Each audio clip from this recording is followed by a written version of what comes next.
These historic and deadly storms to hit the Northeast. The remnants of Hurricane Ida combining with a front, and it spelled disaster. At least 7 confirmed tornadoes now, record amounts of rain. New York City's first ever flash flood emergency declared, signaling a severe threat to human life, which of course is exactly what then played out. The water rising so quickly, people dying in basement apartments, drivers floating in their cars, and the riders on the subway jumping up onto their seats. Ida has now killed at least 60 people in 8 states, more than 40 deaths just from these storms in the Northeast overnight.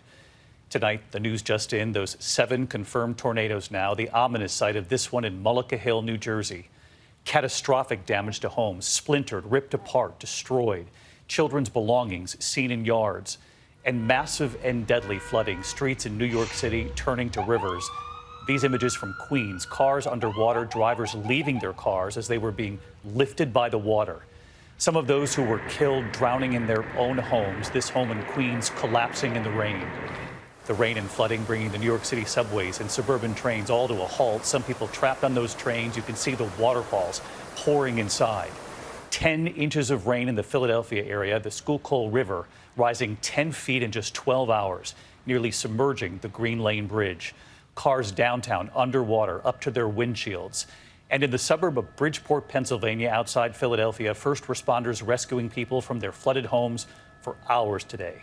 In fact, we learned there were hotel evacuations in the Philadelphia area just a short time ago.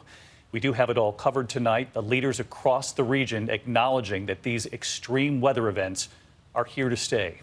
ABC's Whit Johnson leading us off tonight from New York. Tonight, the staggering death toll continues to rise across the Northeast after those catastrophic storms. More than 3 inches of rain in an hour, instantly inundating the 5 boroughs of New York City. Officials declaring the city's first ever flash flood emergency. The images coming in surreal. Body camera video showing a daring rescue by New York City police of a driver stuck in the middle of Central Park. Yeah, just like that. First responders rescuing hundreds across the city. I see the car start floating, I got to come through the window and jump out. A cascade of water bringing the nation's largest subway system to a screeching halt. Riders standing on the seats of flooded buses in Queens. Flooding at Newark Airport forcing all flights to be canceled. Water rushing through apartment doors and into homes. A Queens mother and her son were killed when their basement apartment collapsed. Mahen Singh lives next door. I'm still shaken. I never seen something like this before. The water came up within 5 minutes, like 4 feet, real fast. More than a dozen people killed in New York City alone. A 2-year-old boy also among the victims. In Passaic, New Jersey, 2 people swept away in their car. The mayor reporting live on Facebook. We have too many areas where the flooding has gotten so bad that cars are stuck and we have bodies underwater. We are now retrieving bodies. And 4 people died at this apartment complex in Elizabeth, New Jersey, across from the fire department, which was also inundated with water. They are reporting that they were inundated with 8 feet of water inside the fire headquarters itself. Cars nearby marked with X's to show they were searched. Rescues across the tri-state area continuing long after the sun came up. They are now several hours later being taken out by that front end loader to higher ground.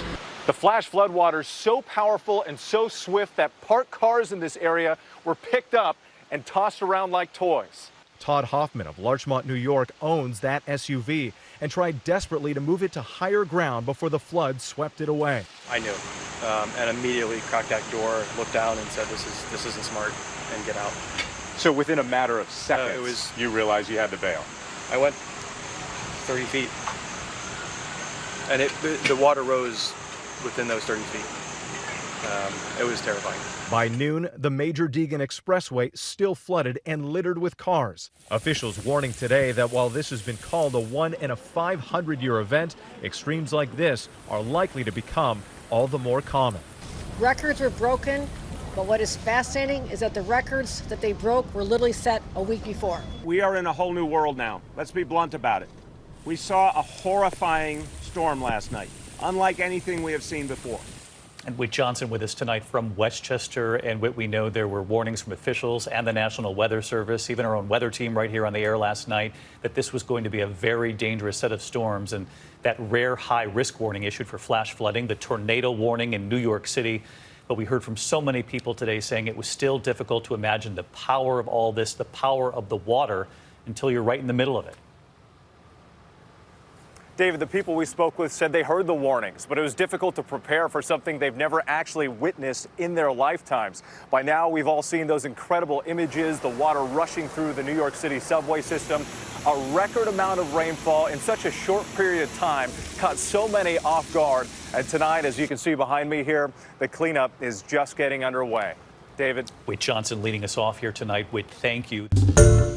Hi, everyone. George Stephanopoulos here. Thanks for checking out the ABC News YouTube channel. If you'd like to get more videos, show highlights, and watch live event coverage, click on the right over here to subscribe to our channel. And don't forget to download the ABC News app for breaking news alerts. Thanks for watching.